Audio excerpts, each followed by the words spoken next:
but I Oh, don't really have too many people. Like some tune in live, but not really that many. So most of the people are like going from the iTunes and downloading it in their library on iTunes.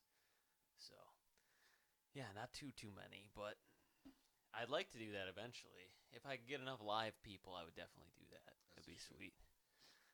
All right, so we're good. We're on now. We're here with James Lee, Pride FC veteran, UFC veteran. I met you back in 2007, I want to say. You were still fighting at King of the Cage, I think, and then about to transition to the UFC. Yeah, I fought in Pride though Yeah, before that's right. that. No, that's right. You did fight in Pride before that. Yeah, so Because you won the, it was the Pride USA, was it the New Year's Eve no, it was Vegas. It's a Vegas show. It Vegas was show? shit. What month was that? I don't For remember. some reason, I'm thinking like New Year's for some reason. It keeps ringing in my head, but I think I fought around. It was cold. I yeah. think. No, I can't fucking remember. I'll have to Google it. Oh, here, point your mic down just a little bit sometimes. Yeah, there you go. Gotcha. Oh, yeah, that's it. So you got, what, how did you get that transition? You were in King of the Cage for a really long time. How did you get that transition to, like, where Pride called you up? That's a long, crazy, weird story. Uh, if you want, I can elaborate on it and go Yeah. deep into it. um, I've been trying to get into Pride for a long time. I cornered a lot of fighters, trained a lot of fighters. Um, basically, when I was over in Japan, I would hammer the guys, like, "Yo, when am I gonna get Mm, a chance to fight?" And I was down at the Saitama Arena, and I was in the Superdome there, and I right. was just in the little lounge area smoking cigarettes and acting an ass and talking shit about the fighters on the TV. And I was sitting with this Japanese guy, and I had him cracking up, rolling, laughing his ass off. Anyway, turns out I asked him for some change. He gets on the Uh-huh. phone, and he was asking me questions prior to that though, saying like, "What do you think of this fighter? What do you think of that fighter? How do you think you do with him?" I'm like, his fucking stand up's weak, this, that, blah, blah, blah. He's overrated. This is Right. point on his weak points. He's laughing. So I asked him to exchange some yen, American, to yen. Gets on the phone. So the vice president comes downstairs and hands me like 500,000 yen. I'm like, looking at him, looking at her, and I'm like connecting the dots. And I'm like, so you just called her? And he's like, yeah. I'm like, well, who the fuck are you? He's like, I'm the president. And I was like, oh shit. I started laughing my ass off. He's like, I like you. I want to have you fight for me. This and the other. I said, okay, cool. So he gave me his personal number, everything else. I'm like, fuck yeah, I'm finally dialing into Pride. I'm in good with the president. Right. I'm the man now. And he's like, yeah, I'm gonna have a good career for you. You're very entertaining, and I like your personality, and da da da. You're gonna be a star here. I'm like, yeah. So turns out I get home, I read in the paper, I hear about it all over the internet and everything. President found hanging from his hotel room. Yeah, that was a fucked up story. I remember when that happened. So I was like, well, that's fucked up for his family. It's also fucked up for me too, because I just pissed off the vice president too, because she was mad that it was me she had to get the money for. So I'm like, oh, I'm fucked now. Right. So then they offered me a fight against, I think it was against Quentin, Mm. and I turned it down because Quentin and I were really close, and they didn't like that very much. And I told them I'd fight anybody in Pride except for Quentin, and Right. they were like, okay, we'll get back with you. They wanted like the grudge match kind of a thing. Or they just didn't like the fact that you wouldn't fight them or They didn't didn't, want to fight them. they didn't like that. They didn't like me telling them no. Their pride, you jump, and Right. I'm assuming that's what it was. So they just said, okay. I said, I'll fight fucking Crow Cop, Fader. I don't Minotaur. I don't care who it is. Heavyweight, lightweight. I'll fight Right. anybody but Quentin, because Quentin and I were really close. Right. And so then basically, Chaz, my manager, and Monty Cox, Chaz Bowling, Monty Cox had hit me up. Actually, no, Terry Troublecock got a call from them and said, hey, we want to use one of your guys, because King of the Cage would swap fighters with them, off and on. Mm. And I had fractured my elbow, and they wanted me to fight Nakamura. And then Terry declined the fight because he knew my elbow was injured. Mm. And I was like, dude, I got pissed. I'm like, hey, don't turn down that fight for me. I would have fought him with a fucking broken elbow. smashing that dude, this and the other, and I got to deal with them. We'll get you back over there, blah blah blah. And I'm like, no, don't ever do that again. So anyway, not even run it by me is what pissed me off. Give me the option. Right. You're not me. If I want to do it, let me do it. We So already had these obstacles, and then he kind of came in and was like, bam, like another fucking thing to deal with now. he's like, nope. So they wouldn't let me fight. Said nope to me for me to fight over there. They asked. Huh. So then I'm like, fuck. So then they called me again, and I was supposed to fight Little Noguera. Yeah. So I'm like, hell yeah. So I'm getting geared up and everything. All of a sudden I get a call. Up, you're not fighting him anymore. We're gonna have this guy Shokaju fight him. Oh. I look up this guy Shokaju, and I'm like, who the fuck Right. is this guy? Well, he was a guy that kind of came out of fucking nowhere. Like, no one really heard anything, and then, bam, there he was. I'm like, this guy's like 3-1, and I'm like 25-2 at the time. I'm like, Yeah. how in the fuck is this guy getting a jump ahead of me in line? Turns out, obviously, he was boys with Dan Henderson. Dan Henderson had a lot of juice. Dan Henderson said, fuck James, put my guy in. Right. And I got popped out again, so I'm really pissed. So then they call me again. Monty and Chaz call me. They're like, yo, you want to fight Saturday? This is Thursday night. I'm like sitting on my couch eating cupcakes, fat as hell, hadn't trained. And then I'm like, hell yeah, I'll fight. So I flew to Vegas that morning, cut 17 pounds in 5 hours, and then got a knockout or submission knockout kind of deal. Submission guillotine choke, 39-second win in Pride in Vegas. So that was the whole drawn out story. And I was a little pissed at Quentin for ruining my career. Right. Because I could have been over there fighting that whole time, making a bigger name for myself. It's fucked up. You never really know why people do these things. Why someone kind of goes out on a limb and does something. Is it just, you think it's just, they got to say something? Sometimes these guys, they just have to say something. They come to them with the deal and they want to say something. They don't really think that maybe it's going to fuck it up. Maybe that's the one chance, you know what I mean? I think that it's a lot more important to me than it was to Terry or this person or whoever was saying no or whatever the situation was. So it's not a big deal as a big deal to them because, like, to me, and still is to this day, to me, Pride was the Super Bowl It was. of mixed martial arts. You fought there, you knew you made it. And that's why I never wanted to fight in UFC. I always wanted to fight in Pride because that was the shit. Even now, a lot of the hardcore fans will say, that Pride was more competitive. Pride was where the better fighters are, and that argument goes back and forth. Every forum that you see, everybody's got a different thing that they want to add in.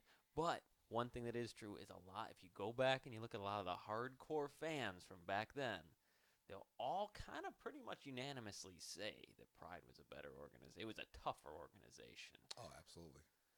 Well, a thing too is the Japanese don't test for steroids.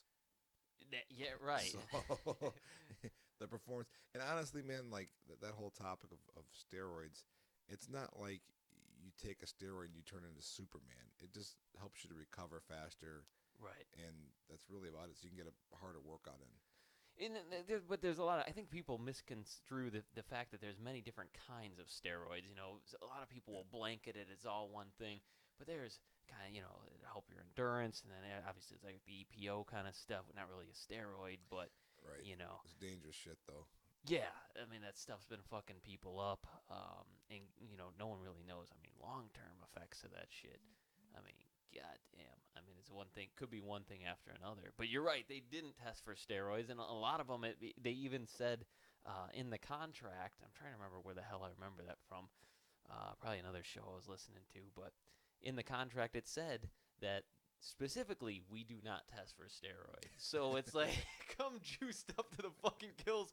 We don't give a shit. We didn't want to put on a show. We don't give a fuck what's going on. Well, I mean, you think about it, it's kind of better for the show. It's better for the fan. Yeah. You have a guy whose body's probably gonna look better. Yeah. Which obviously a good physique always sells better on posters, DVDs. The fans like to see big shredded guys. Chicks do too. Right. And the guys can go longer, harder, and faster because they're getting better workouts because they're on it. But it's dangerous to themselves. Kind of like choosing not to wear a helmet with a motorcycle, or Right. it's your life, it's your body. If you want to ruin it, then go ahead. But it's still cheating, though, in my opinion. Going into the Pride, did you think about that at all? Did you think like, man, I'm gonna be fighting some guys that are fucking completely juiced out of their fucking mind, like a Bob Sapp type of fucking guy who's doing God knows how many fucking cycles a year? Not at all, because there's no replacement for technique. You can be in better shape, be a little bit stronger. Hmm. It doesn't like double your strength where you're a fucking silverback gorilla. Right. Makes you a little stronger, and that's really about it, and helps you recover faster. So, but no, I wasn't worried about it. And the second thing too, it was in Vegas, Hmm. so it was tested. The Athletic Commission, Nevada. Right for that fight, but when you were kind of getting the opportunity in Japan, I didn't know if that had crossed your mind as like, man, I'm gonna be coming in here with some motherfuckers. What should I do? What should I not do? I mean, did maybe pressure from other, coaches or anybody like that saying, James, you may wanna juice up, man, because it's gonna be fucking crazy in here, you know? No, actually, no, and never crossed my mind. I'd already fought in Japan anyway, though, in pancrase, Mhm. so I didn't juice up for that either. But so Do you think it's more of a problem now, or do you think with all the new tests and everything that's going on, it's gonna pretty much be eradicated soon? I think that people are always going to cheat. I don't care what kind of testing you have. It's kind of like fuzz busters, and you got the devices to break up the radar, the lasers to bounce it back. There's always somebody coming out with some kind of technology or some way to Right. cheat and scam to always have an advantage. That's just human nature to always cheat and get one up. And Yeah. you can't get a better, deeper test in the Olympics, and people constantly get caught in the Olympics still to this day, trying to cheat and get an advantage. So Yeah, there's always new, I guess if you take any of these, hormones and you can get them to the right chemist, put them in the right hands, they can change one or two things, and all of a sudden now it's not showing up on a test. right, So it's like I guess it's like a catch 22. A lot of guys get caught after the fact, but there was all these victories that happen that kind of go under the radar, and if you kind of bow out of the sport in time, you kind of just really don't get looked at unless you get like a Lance Armstrong situation where everybody comes back and they go, "Oh, this fucking guy over here, he was doing it the whole time." You look into him. fucking snitches. But it's full of that because the guys that don't win, the guys that don't make it, they're there always to. A lot of them are there to snitch at the end and say, "Well, the reason I didn't was because of this, or the reason, there's like constantly a thing."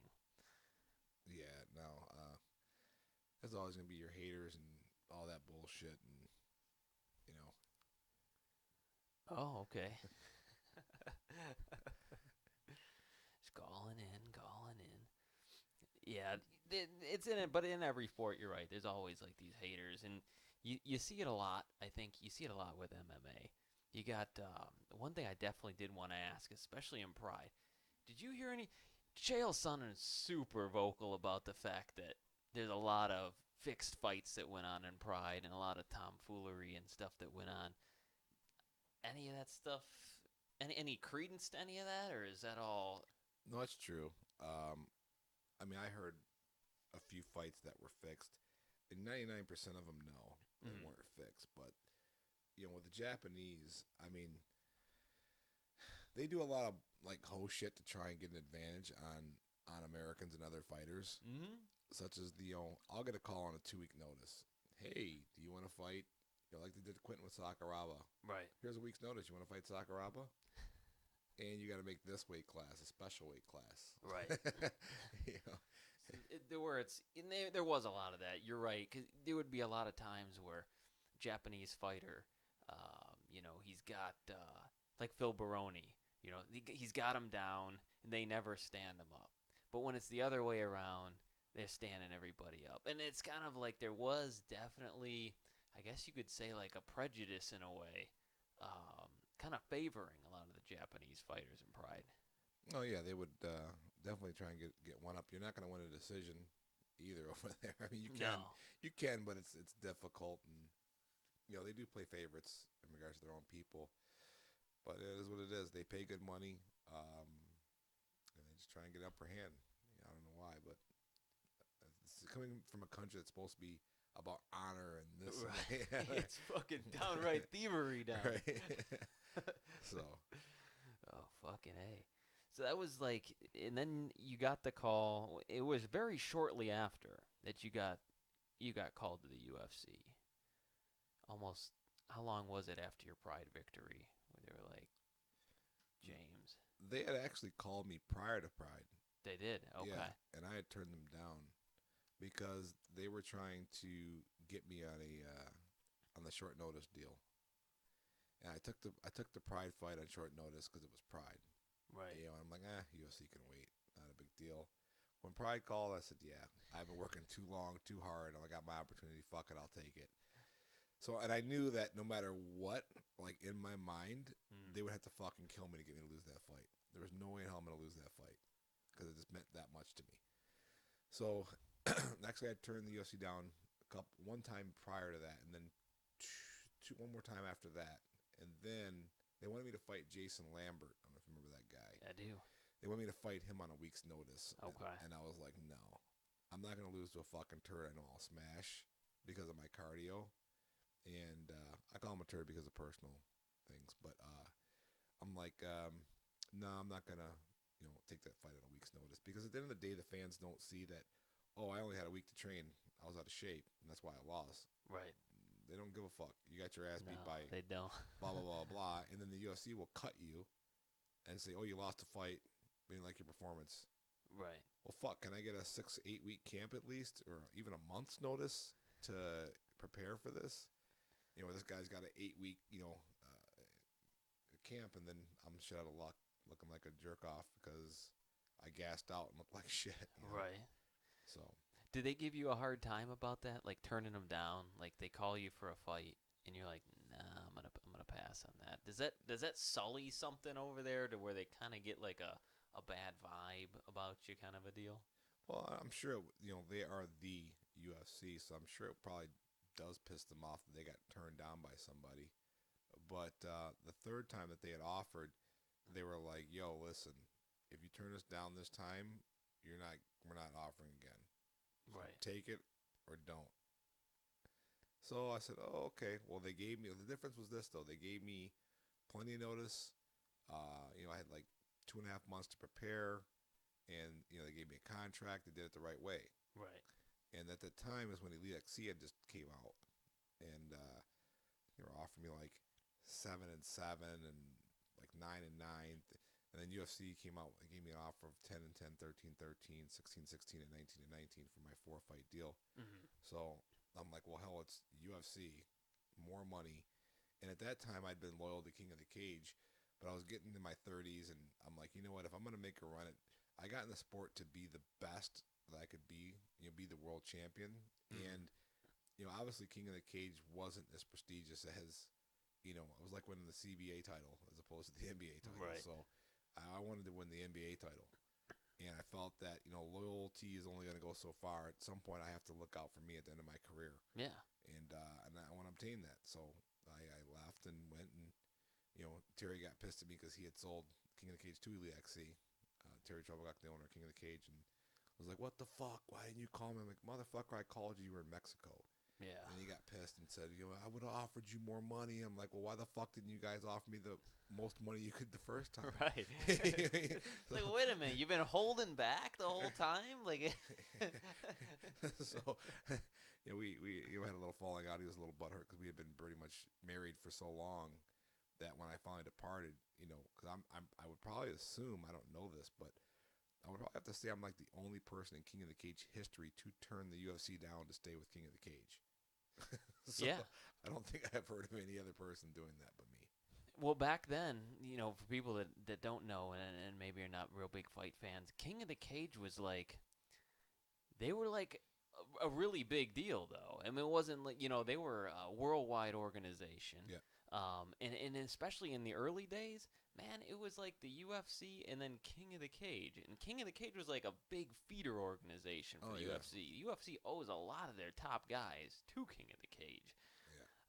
And you were what weight class were you in, Key? 205. So you were light heavy. You were the light heavyweight champ Correct. for quite some time. Hmm. So I mean that definitely speaks a lot of volumes about being loyal and stuff like that. But always the problem with loyalty is that it's got to be a two-way dance, and, and Hmm. and that's I think where a lot of in the fight business per se, that's where a lot of bullshit comes up. Uh, Yeah.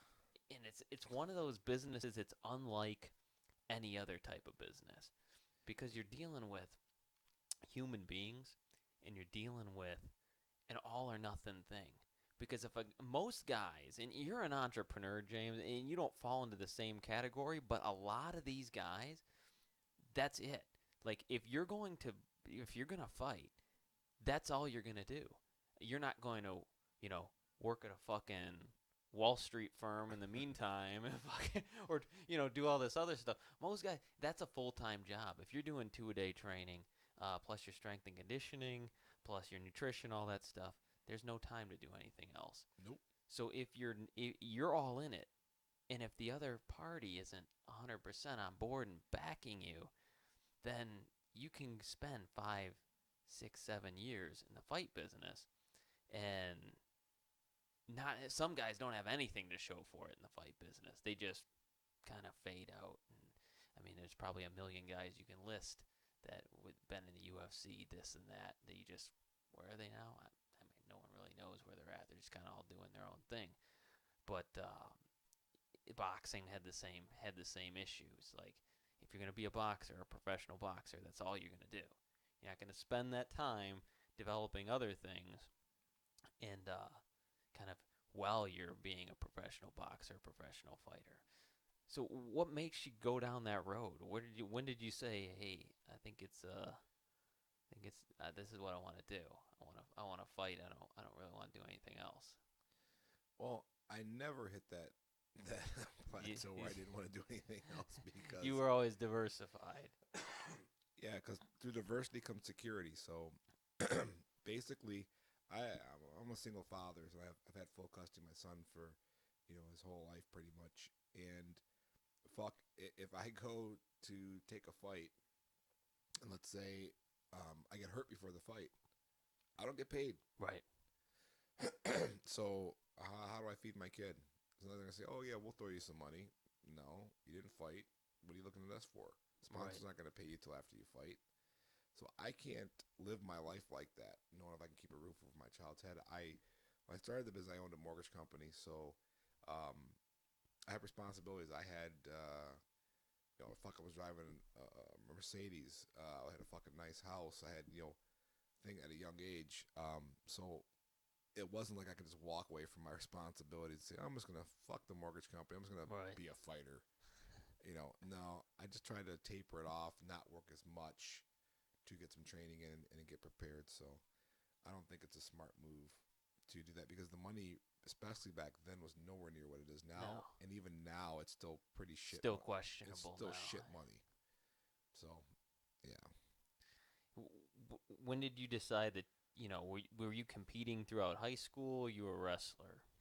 yeah, I was wrestling in high school. And what kind of leads you down that path? Did you know then, as a wrestler in high school, when did the UFC come up? Like, or when did MMA come up in your on your radar as something to even do?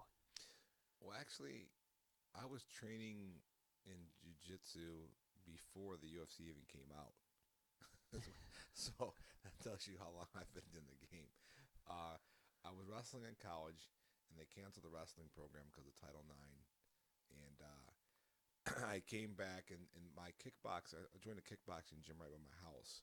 And then my kickboxing instructor, Douglas Lee Miles, he had hooked up with Helson Gracie.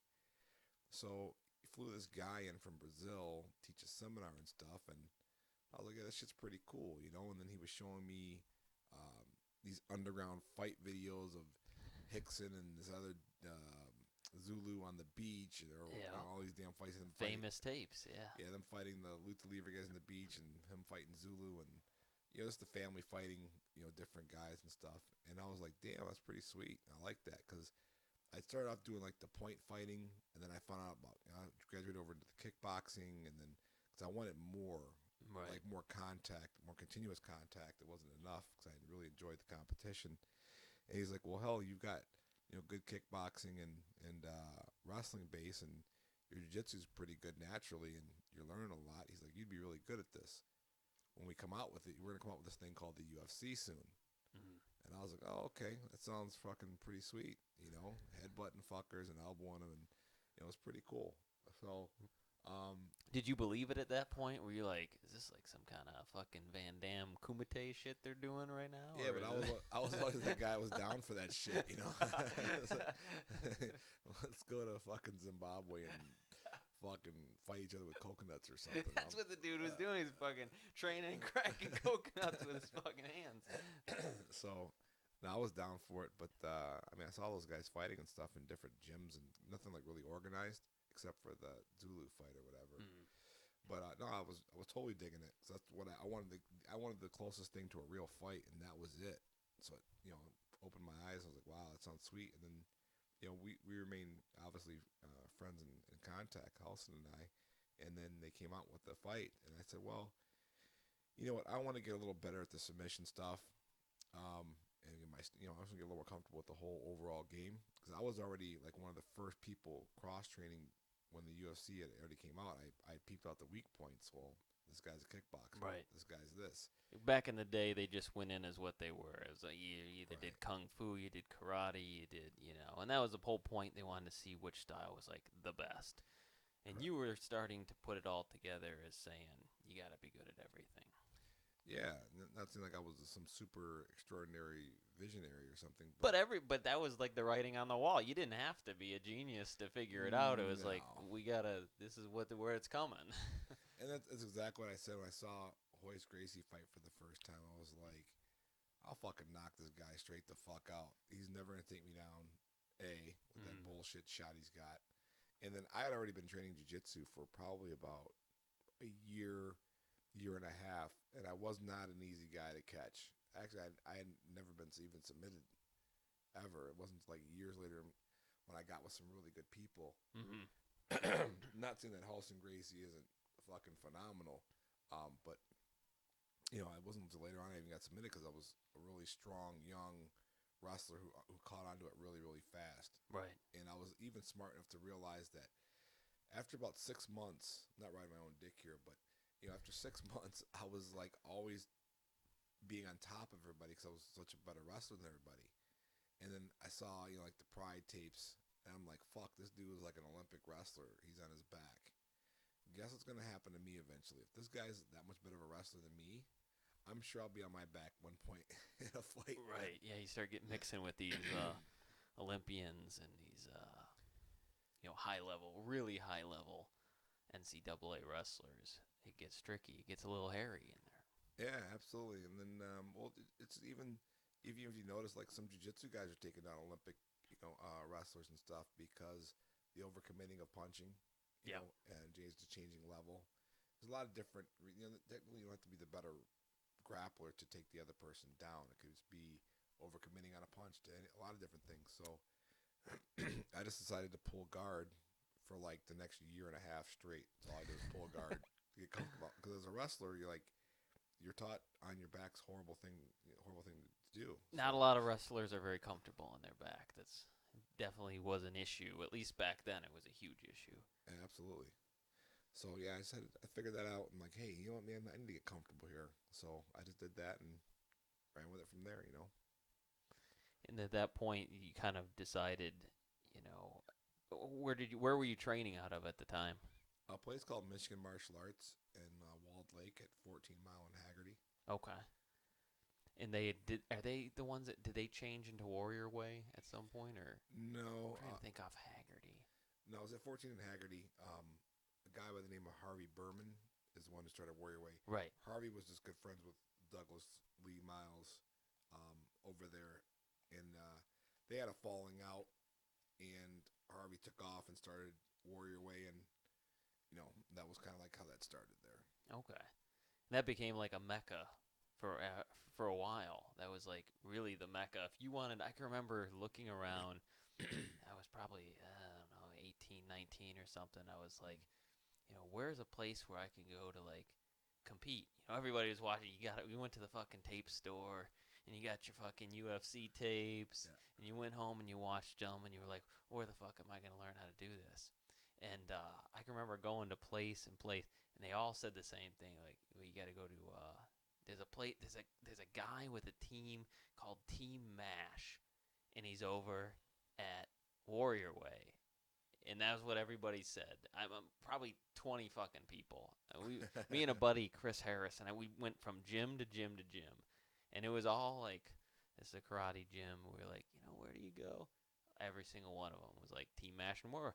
And Team Mash was you. You were Team Mash. You're the guy that created Team Mash. Correct. So how did that come about? You're like, I'm competing now. I need some. All these guys want to compete. I'm just gonna start my own thing. Well, what it was is Doug Miles kind of went through some changes in his personality and was going through some issues in his life and had some falling out with pretty much everybody. Harvey went over to Warrior Way. Um, I went over there for a little while too. In '99, a buddy of mine, Dwayne Dresky, and I found a building on 8 Mile in Southfield. And Dwayne's passed away now. He got killed over in Iraq there. But Mm, we opened up the spot there, and we called it actually International Training Center. ITC was the name of the name at first. okay. And then one of my students was there, and he was like, I was always talking about I'm mashing this fuck, I mashed this fucker, or I mashed this chick, or I mashed. This. You're always mashing something. You should name the fucking gym Mash. And I was like, hey, you got a good idea there. That's a sweet acronym. We could use that for Martial Arts Submission Hybrid. There you go. And then boom, that was it. It's been MASH ever since. So Yeah, not to be confused, because there is a Mash gym, but that's a whole nother fucking can of worms. But this correct. this guy here was the original Mash creator, Mash fight team creator. Yeah, there was a one of my students that came to me and said, "Hey, there's this guy. He's got some money. He wants to open up a MASH gym." And I said, "Okay, cool." So basically, I facilitated the gym, uh, used my name to build the gym up. You were the only. I remember in your defense, all this, you were the only name in Michigan. I mean, there was Dan Severns down at Coldwater, and there was some, but really, you were the only guy that people were following. Around that time, that's when I met you, because we were doing the clothing stuff, Yep. and I remember sitting in that meeting with you. We were at Trump's, and What better place to be? exactly, and there was the three other people that I think were your partners or something that was there, and then it was myself and Sal, and I think Bugsy. We were just sitting in the background. You guys were just hashing over the gym plans. And at that time, every show we ever went to, I mean, Josh Lawrence had a show, all these guys had a Yeah. show, and it was always special guest James Lee. That was like the draw that brought people in there. So it was 100%. There was the guys that they all knew you. They Right. all knew you from King of the Cage. They all knew you from Pride. And now they're like, this is our local guy. There's no other, Severn stopped competing. He did a little bit here and there, but his kind of time had passed. Mm-hmm. But you were the only one that was really competing still. Soaring Eagle, all those places was like, Yeah. so that was 100% your following. And it kind of got all fucked up in there somewhere. Well, it was real simple. They tried, screwing me in the beginning. We had a contract together, and in the negotiation process of what I wanted, I put sunset clauses in the contract, all types of things. But I was to receive a percentage of the juice bar for so many students, and a percent, a higher hourly wage, and then an override on guys that came and I brought in, and they Mm-hmm. were supposed to pay me $1,000 a month for using my name and different things like that. Incentives kicked in once we had 100 members plus in the gym. So I think the whole plan was in the beginning they would just say, okay, well, okay, we agree on these 20 things. Okay, cool. Well, then they would put like two or the things we agreed upon in the contract. Mm. And I look at them like, this is nothing that we agreed upon in this contract. What are you guys doing? Yeah. And they just throw shit to the wall. Oh, okay. So they add a couple more and give it to me again. Like, look, man, you fuck. You want me to have my attorney do it? So The old Minnesota switch. They. right. So it was a little. I was a little skeptical going into it, but I figured, well, hell, I don't have really anything to lose. I'm not putting up the money for it. I'm not. I may as well go and Right. drive through and have a nice home because I had been training in dumps. I didn't think a whole lot of money, but I was, I paid $500 a month for the rent, and Mm-hmm. I basically paid to teach. Right. So anyway, we got the gym up and going, and then when certain incentives kicked in, I was like, "Yo, um, what's up with this?" you know, they were like, "Oh, we can't afford to have you." It's like, Well, have me. This is my my fucking idea. I'm like, okay. So I said, "Well, we can't afford to pay you that." Okay. Well, I'll tell you what. I'll just keep the same pay, and when the gym's doing better, I'll take the money then. Right. They're like, "Well, we're never going to be able to afford to pay you." So okay, I see what's going on here. Yeah. So you're basically telling me to go fuck myself. It sounds like Well, it. no, James, we're not saying that. We actually want you to take a pay cut. I'm like, okay, well, I'll take the pay cut, but you make the money back up to me later on. Yeah. At some No, point. no, fuck you. And by the way, I said, okay, well, fine, I'll leave, and I'll just sue you for the contract. We have a contract. They're like, and by the way, we're gonna keep your name too. You can sue us for that too. Okay, no problem. Wow. So we went to court. We went to facilitation and wound up coming to a settlement agreement where they just had to pay me a lump sum for the use of my name, which they still use today for it was like 20 grand. Yeah. They paid me for the use of the MASH gym name, and I figured, well, hell, I'll be able to take all the students and everybody and just leave and go to another shop. I got to deal with Powerhouse to put make MASH fight teams in all the powerhouses because MMA was such a popular sport. Mm-hmm. That would be awesome to have that implemented into like all their powerhouses around the world. We're gonna put MMA gyms kind of like cross it in there, so we just Right. attract more people from different demographics, different fields. So then they wound up not coming through what they said they were gonna do, like providing the equipment and stuff like that. So I wound up just paying for it myself. And then when the money came around, I'm like, yo, listen, if I'm doing the sweat equity, buying all the equipment, what the fuck are you guys doing? Right. Like, well, I go, listen, I'd rather just pay you rent. Because that's all you are as a fucking landlord at this point. Yeah. I'm not going to split the money with you. Well, yeah, because you with all your equipment, all your stuff, it's like I don't know. There's not really a point to split. Do you run into a thing where like a lot of guys, and I've always wondered about this, kind of been curious when it comes to it doesn't matter boxing, MMA gyms. How does it work with the guys? I figure a lot of guys are gonna want to come in and they say, I want to fight. You know, can I train for free? I don't have any money. I'm a poor fighter. I want to fight, and you guys can take a piece of my purse. How did gyms survive in that type of a kind of like a climate where everybody, when they come in, they think they want to be a fighter, so they end up signing some agreement where they're not going to pay for training? Or how does that work? I know it gets a lot of gyms do it different. I know it gets kind of tricky with guys. Like, do you think there's like a way to do it, or is it kind of always in that weird limbo area?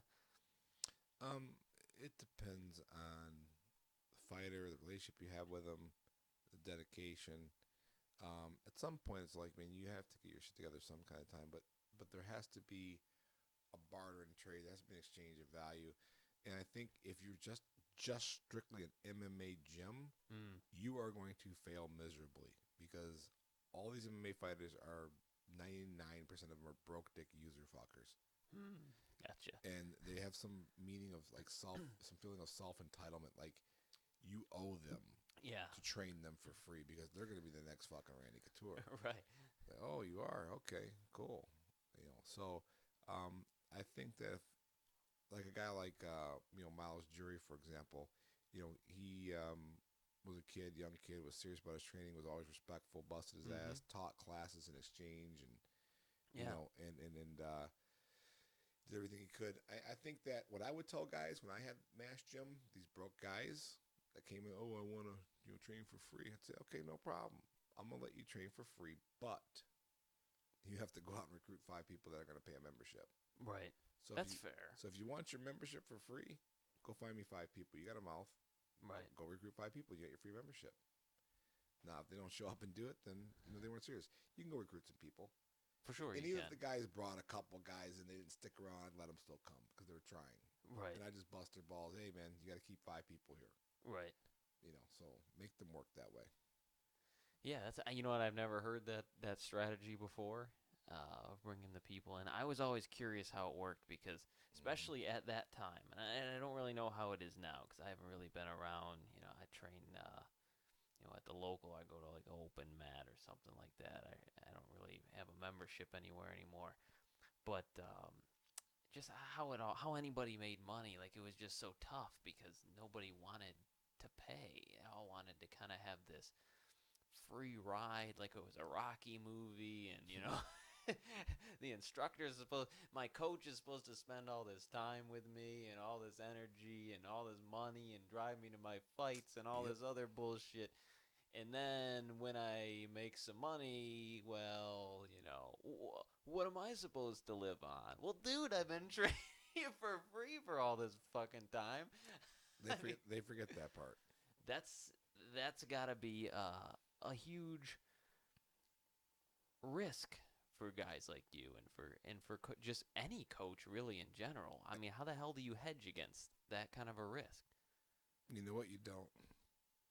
That's why recently I'm the way that I am. It's like this. When you really break the percentages down, you've been around the MMA game for a little while. Look at this.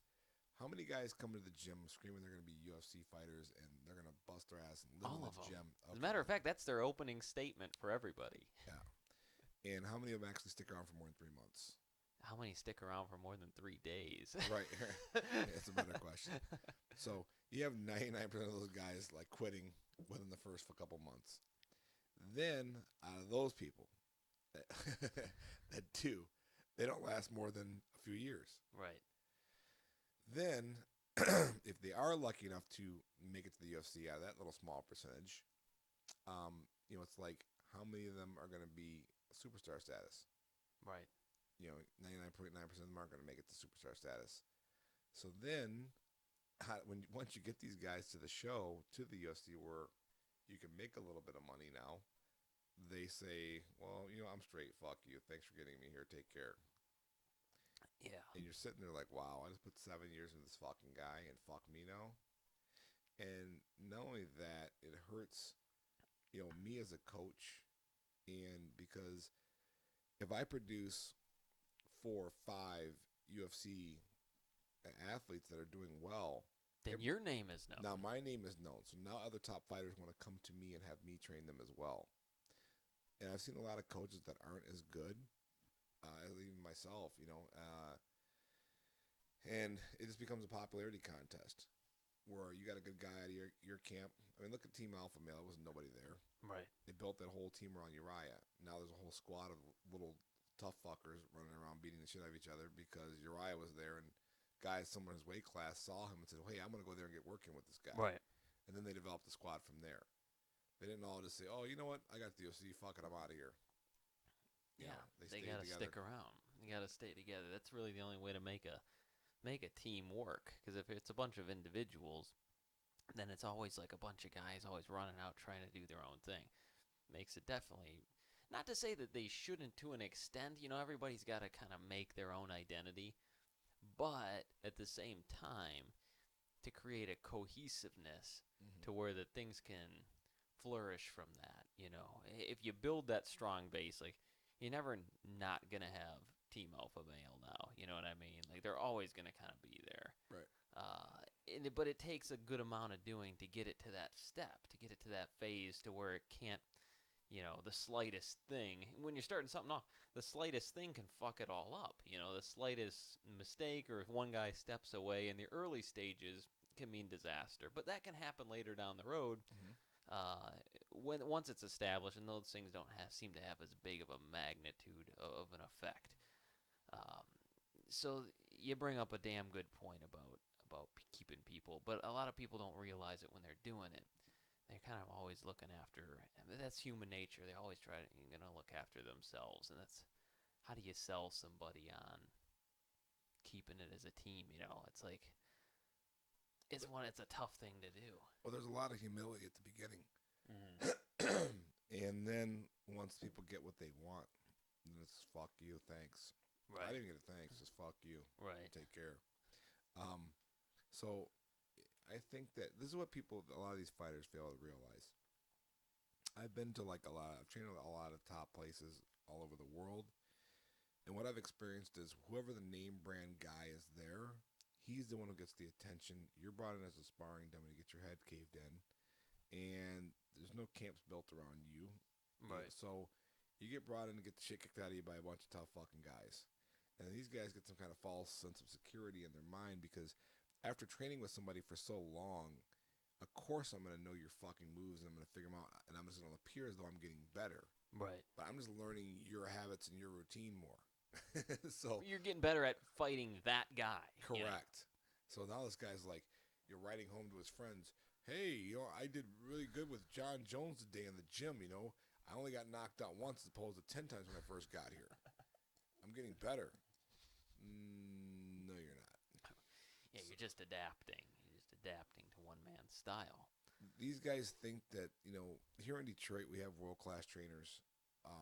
Here Métis and my Thai coach and Kara Rowe, my boxing coach, who's Métis won Lupini Stadium World Championships out of Thailand. Kara Rowe's trained Klitschko to Lennox Lewis to all types of top guys in the world. At Kronk, world champion herself. John Toth, no-gi world champion. He's phenomenal jiu-jitsu guy. We got some tough guys in jiu-jitsu, and then me as a MMA coach. So it's like the way I look at it is this: these guys need technique, not beating the shit out of each other. So I always said, listen, I agree with you. It's better to get in shape banging for 3 weeks straight in a gym of top-notch guys Yeah. that are all training somewhere. But at the end of the day, go make your. That's what I did. I made my training camps away from home, and but half my camp was spent here. My other half was spent away. And I came back here and just drilled technique. Yeah. And that spar, occasionally, because you should. You have a shelf life. You can't bang sparring every fucking week, every day. And some of these guys do. And they're fucking retarded. I had Rashad on my radio show not too long ago. We were talking about this same exact issue. And he's like, yeah, dude, we might have one day during a camp a week that, we'll spar, hard, and that's it. A lot of guys are cutting back. And that's during a training camp.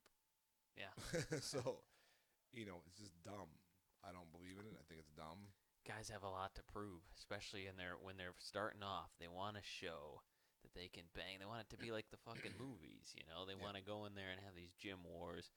Everybody's, getting blasted, going home at night with fucking headaches and all this stuff, I think it was Robbie Lawler that really was the first guy that was kind of like outspoken and said, I don't spar at all. Like, Motherfucker's full of shit. You think so? I've seen it with my own eyes. I was on a top team last summer, so this fucker in the He's gym. bullshitting everybody with this. He's banging. Motherfucker's banging in there. I hear his shit. Do you think could that be an approach though? Do you have to spar at the beginning? I would imagine you do because you got to get your timing. But after you know how to fight, is there any credence to that at all? As saying like, I know how to fight. Do I need to be engaged in heavy sparring at all? Yeah, I think that you definitely need heavy sparring during a training camp, and the reason I think that there's no better way to prepare for a sport than the sport itself. That's why you have football scrimmages. You have scrimmages and stuff like that. Boxing's really brutal. I mean, they bang every fucking day. Yeah, they do. And I'm just looking at these guys in the gym like, fuck, you guys are retarded. Cardio wise, nothing makes you as tired as that sport is actually doing the sport. You could, run sprints in wrestling. You could, do a million different things, but nothing's gonna get you in shape for wrestling other than wrestling. Right. And I feel as though you go live in wrestling though all the time, I just think there's this. You got to have good partners. Like if a good sparring partner, for example, I can shoot my punch and pull it and not crack you in your face if you got a fight coming up, and you can bang on me hard or whatever. You know what I mean? But we do that to not injure the guy who's got the fight coming up. But the timing is there. It makes you move. I can shoot a punch super hard to the body and then stop it, not really hit you. I can get it there and make it hit like 50% as opposed Right. to just cracking the shit out of you. We're still getting the timing and the cardio in. Because you throwing a light punch as opposed to a hard punch, and not every punch should be hard, as hard as it can be. But that gets you tired and the grappling and all that kind of stuff. So Matt Hughes said that. That was one of his famous quotes. Is he was like, you wanna be a swimmer, you gotta swim. You wanna be a runner, you gotta run. You wanna be a fighter, you gotta fight. And that's really the only way you can get in shape. You can do fucking hill sprints till you're blue in the face, but at the end of the day, it's not gonna be the same. no, it's not at all. Just keeping training partners healthy, keeping yourself healthy. I mean, that's the key to a longevity. A good long career. Especially now with all this talk about concussions and little spots on the brain that can, now it can be magnified and they can find out, they don't know if it happens a month, 6 months, a year, 10 years. You know, it, there's a couple doctors out there that are even saying like just little things, like sports that they weren't even thinking about, like like if you're on a jet ski a lot, just those little jolts, jolt over time Mm-hmm. can cause significant damage down the road. And a guy gets Alzheimer's. I used to work in the assisted living business, and we're seeing a lot of people now that are coming in 40, 50 years old with Alzheimer's and dementia. Um, just like you're just seeing it coming in younger and younger and younger, and you're like, what the fuck is going on? Like, why are these guys coming down with this stuff? MMA fighters. MMA fight. It's going to be interesting to see in the future um, how this works with, especially with not even just MMA fighters, because there's football players that take a lot of, just constantly Oh yeah, helmet on helmet absolutely. hits and stuff like that. Are you getting tired? I know you. What time is it? It was like we're trying to keep it within an hour. It's 10:45 No, we're right good. now. Go. Okay. Why don't we just cap it off at 11? All right. Cool. Sounds good. Run off some more questions and stuff. Okay. So you got the one thing I did want to get your perspective on, and we kind of got into martial arts two different ways. Back in the day, and I always like to hear people's opinion on a lot of these bullshit martial arts. Used to read about them when I was a kid. I would always buy the Black Belt magazine, Yeah. and they would have like, all these crazy fucking moves of like, oh, this guy throws a punch, you're gonna catch it, you're gonna hook him in the mouth, you're gonna do a spinning roundhouse kick on top of that, or the dudes that are like, I'm gonna poke you in the ear and you're gonna get knocked out because Right. what amazes me is I was in Barnes and Noble 2 weeks ago. The same shit is still running Oh yeah. in Black. How the fuck do people? How does this prevail still? It goes back to the old cult following. It's a fucking cult, and it's like people. I'm not. I don't want to bring in the religion aspect of things, but it's kind of like, how do you get people to believe in certain things that is just fucking retarded? Right. And it's like, you really believe that fucking tree is a god and it's talking to you? Yeah. Oh, absolutely. Okay, you believe in Santa Claus? Oh, Santa Claus is real. Yeah, absolutely, Santa Claus is real. So it's like this guy, people. It's kind of like WWF wrestling. Yeah. Some those fucking dumb rednecks think that shit's real, It's a lot to do. Yeah. and you can't tell them anything different. Fuck you, it's real. That's not fake. But it seems to be so much more prevalent in the martial arts, and it was like, I don't know, maybe it's the movies that It's did the it. movies. You would because you didn't see it in real life. So the You- only place you could never see that did. shit was in the movies. Yeah, it was only in the movies, and it was always like it was a mysterious Asian guy, and no one ever knew a whole heck of a lot about him. and they already have like these students around them that are firm. I don't know. Are they believers or are they just going along with the act? Like the no touch knockout guys or these George Dillmans that do the pressure point. Like all those guys, they gotta be in on the gag. Oh yeah. Or they believe it so much that it works on them. That's the other thing. Maybe it does. Maybe they really are being knocked out. Because I use this example sometimes too, and I think it's pretty funny.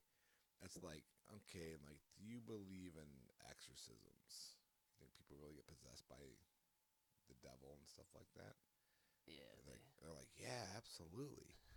I'm like, well, how many recorded Buddhist monks have been possessed by the devil? And if you Google it, it'll say none. Do you want to know why? Because they don't believe in it. exactly. So, because the devil's going to specifically pick out only the believers to possess, not everybody in the world. Right, but there's always a group of people that have that. Well, they'll do exactly what you said. There'll always be a way around it. They're always like, well, that's because the devil's only looking for believers, James. Right. That's why only believers are being. And it's the same thing. What these guys will say. What was that book I was? It was like a ninjutsu book back when I was a kid, and it was the same thing. It was, you know, this will only work if you believe that I'm going to, that I'm going to hurt you, that the no touch knockout is going to work. It's always like these strange philosophies of like, the energy is out there, and if you don't have the intent of killing me, this move is not going to work. Right. It's it can never be measured. It can never really be seen. Oh no. But I used to, when I was a kid, I'm not gonna lie, I used to believe in all that shit, dude. I would read it in black, but I'm like, you know what? Maybe there is a guy that's got some crazy fucking cheat that can just fuck you up. And, but then as you go along, you start to realize, you get older, you start to see, experience things. You're like, oh yeah, this is definitely full of shit, 100%. The same thing as, you believe in Santa Claus when you're a kid. There's Yeah. some fat fucker sliding down my chimney gonna give me some presents. And you're like, what the fuck? I was a retarded ass kid. I believe that the guy, when you get like that kid age where you're like, God, I was dumb last year. Right. I thought there was a fat guy sliding down a chimney. I'm so smart now. Can't fool me anymore. Can't fool it. Can't fool it. But there's a lot of even today. There's just a lot of karate. You see it a lot in karate. You see it a lot in like kung fu is where you see it the most. It's Yeah. like there's always this mythical type of stuff that's going on. And I guess you're never really gonna get rid of it. Like you said, it's a lot like religion in that sense. Like if you either if you believe in it, you're never going to be convinced. No one's going to convince you otherwise. You're kind of always just going to really believe in it because you never know for sure if there's that one dude out there that can actually pull it off. I think it boils down to like human nature. People don't like change. Right. So when you've been raised and exposed to something, it's very hard to break someone out of their own matrix. Like, yo, that's wrong. Everything you learned was wrong. Right. You're like, what? Get the fuck out of here. You know what? I don't even think about it. You're wrong. I'm right. No. Well, it becomes almost like an insult to their entire being. Yeah. And you get these people that dedicate their entire lives to something that they know is bullshit. Like they kind of know, but they keep doing it anyways because they're like, well, you know what? Maybe if I believe it enough, it'll like somehow become true. Yeah. That's true. You think, therefore you are. Yes. Yeah. Fucking A. So you get into like so that's all the past. You've got all your black belt magazines. Some of that stuff still goes on today. Um, but as progressing into the future, where do you see yourself fitting into the MMA equation? Are you still training guys, or I've since I've been burned by a few UFC guys that I put out. Miles Jury, he fucked me over. Darren Cruikshank fucked me over. A few other guys along the way on a much smaller scale. Um, the attitude I'm gonna do what's best for me. It's like, well, if I would have took the same attitude that you have now, you wouldn't be where the fuck you're at. mm-hmm. Because it wasn't best for me spending time away from my kid, my family, to go train you for fucking free. Yeah, You know what I'm saying?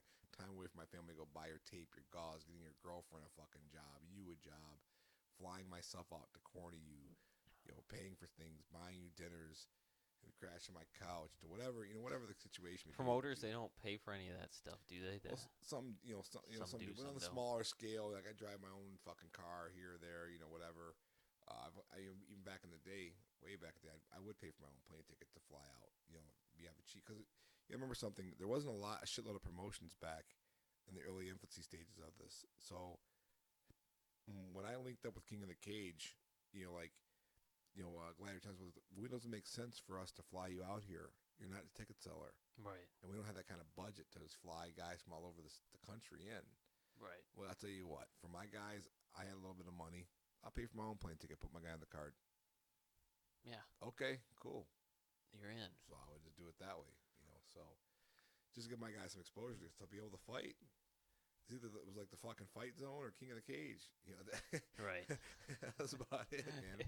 Or what was that one in There's that dude Hook Kerry and Shoot? Hook and Hook Shoot. and Shoot. Yeah. There was like some crazy local ones. It was that, remember that Kerry Roop guy who would Yeah. hold him in there. But you had to pay to fight. You had to pay to fight there. Yeah, there was no. And then I don't know if you remember the Danger Zone. Yeah. It was Indiana, I think. Yeah, it was Severin's gig. But yeah, no, I never got big of that pay to fight thing. No. I love Kerry Roop to death, but actually, he refereed my first kickboxing fight. Did he? Actually, yeah, I was the oldest to get in the bar. That was pretty funny. Oh, the early days they were glorious days. They were pretty amazing. They were fun.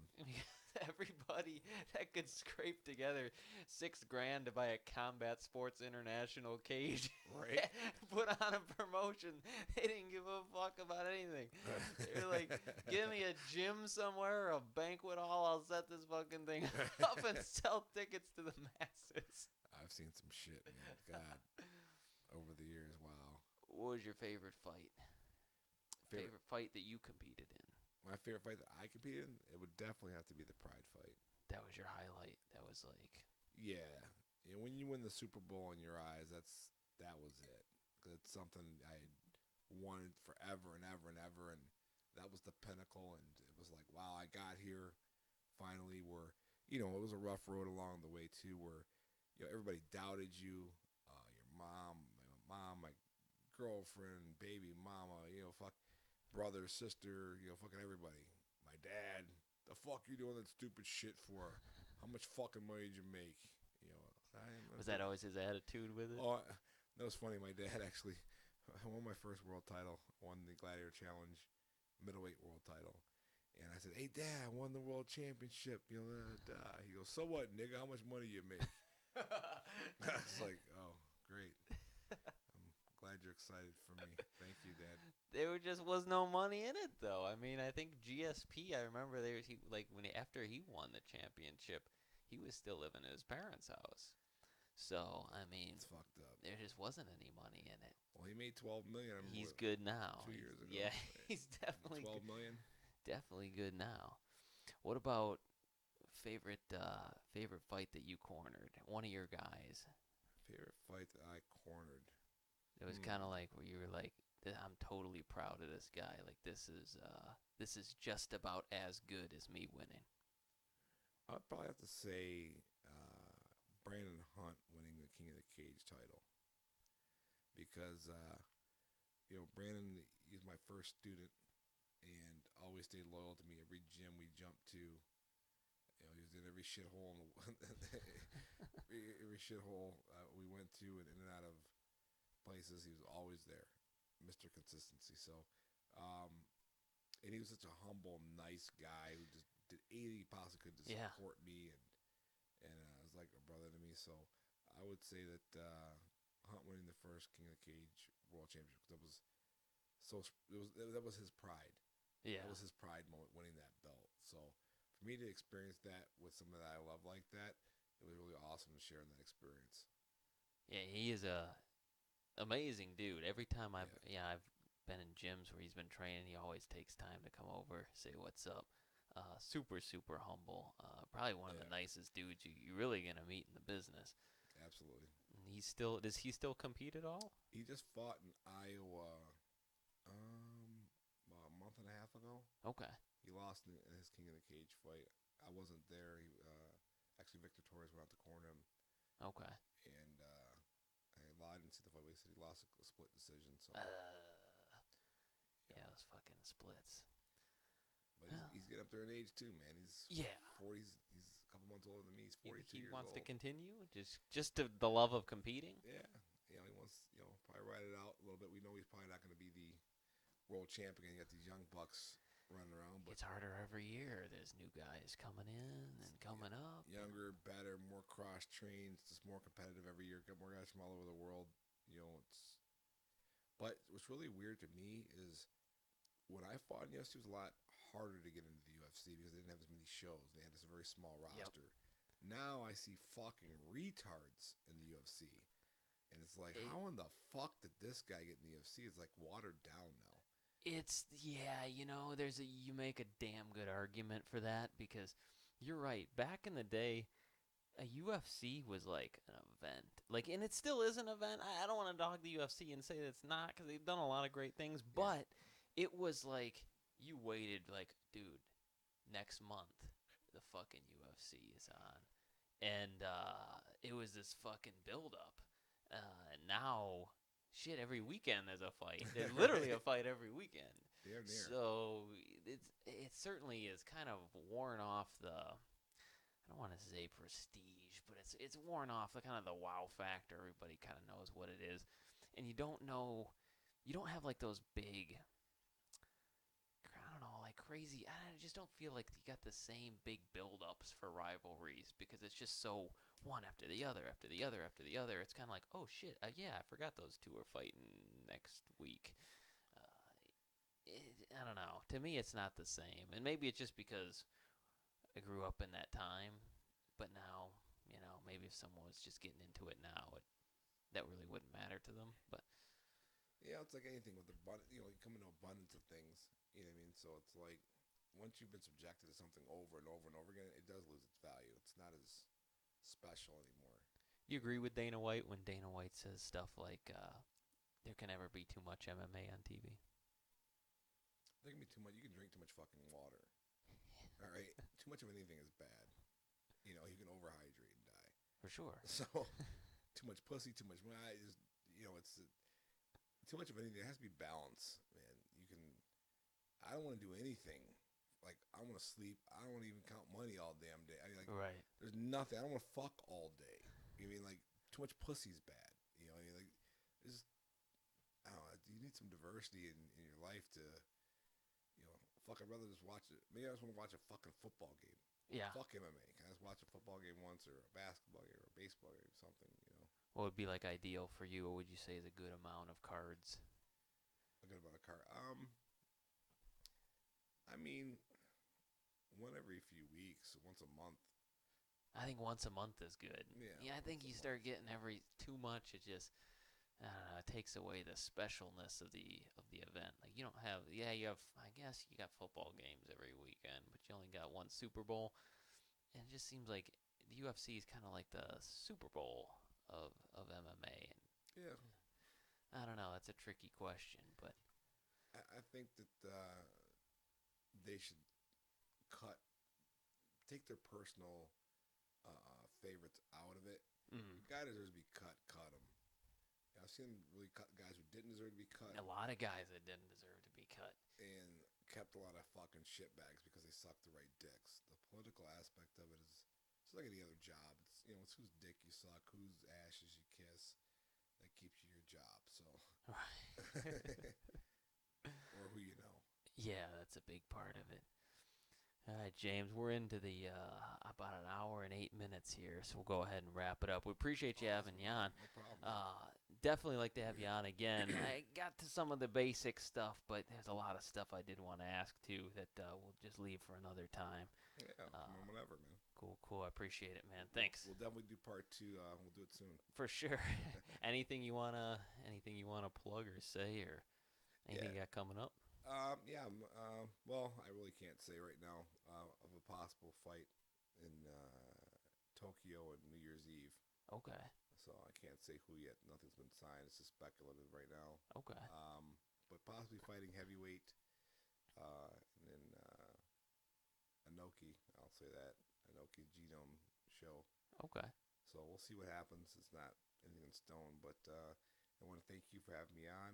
Oh, it's my pleasure, man. I want to thank everybody for downloading your podcast as well, and look forward to Tim having some more exciting shows. And then I also want to come back on here and not even talk about MMA. I want to talk about just world events. That's definitely what we could do. We'll do that too. I felt the initial ask. People don't Yeah. know, if they don't know who you are, it kind of gives them an idea of a little bit about you and your Introduction. background. You've just had so much history in MMA. A good starting off point, but yes, I definitely 100% agree. We'll do both. Cool. All right, man. Thanks. Thank you.